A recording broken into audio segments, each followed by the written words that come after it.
Откако вчера се поклони пред споменикот на цар Самуил во Софија и најави дека на 2 август Борисов ќе дојде на Мечкин камен заедно да го чествуваме Илинден, премиерот Зоран Заев денеска обелодени дека ќе се менуваат и учебниците по историја. Чиј цар е Самуил? Заев вели тој е заедничка историска личност и дека дебатата за ова прашање ќе биде вечна.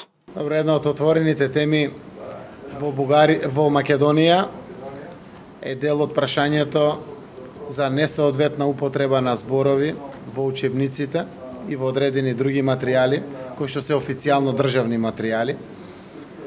Постои консензус во Македонија по ова прашање и сите нови изданија ќе ги имат од страното овие грешки кои што оставаат трага.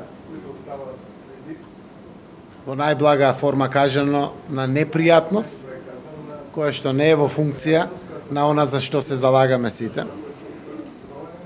Има многу датуми кога се чествуваат настани пред гробишта на покојни војници,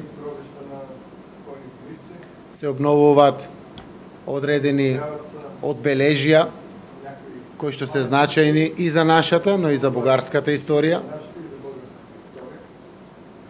Спомен плочата во Струмица го има отклонето зборчето фашистички.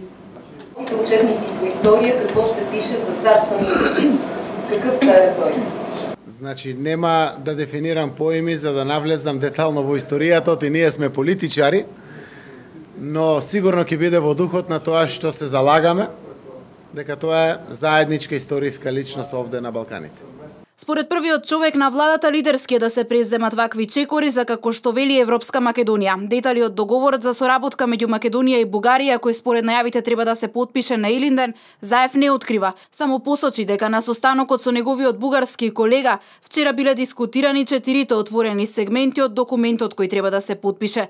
Рече 3 биле трајно затворени. Останал еден за кој македонскиот премиер се надева дека ќе биде решен на едно кафе меѓу 20 премиери и кабинети. Премиерите на владите на Република Македонија и Република Бугарија покрај тоа што треба да ги имаат во предвид сите аспекти, тие мора да бидат и лидери.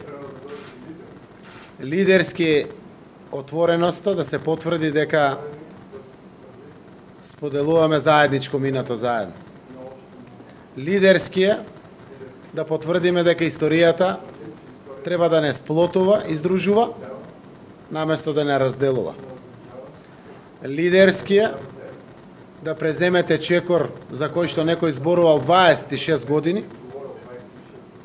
заради иднината европска на целиот овој регион. На средбите со бугарскиот државен врв Заев ја истакнал важноста од спроведување на транспортниот коридор 8 кој ќе отвори перспективи за секаков вид економска соработка и раздвижување на бизнисот. Како што рече повеќе пати ја истакнал и важноста на претседавањето на Бугарија со Европската унија, изразувајќи надеж дека во 2018 Македонија ќе добие датум за почеток на преговори.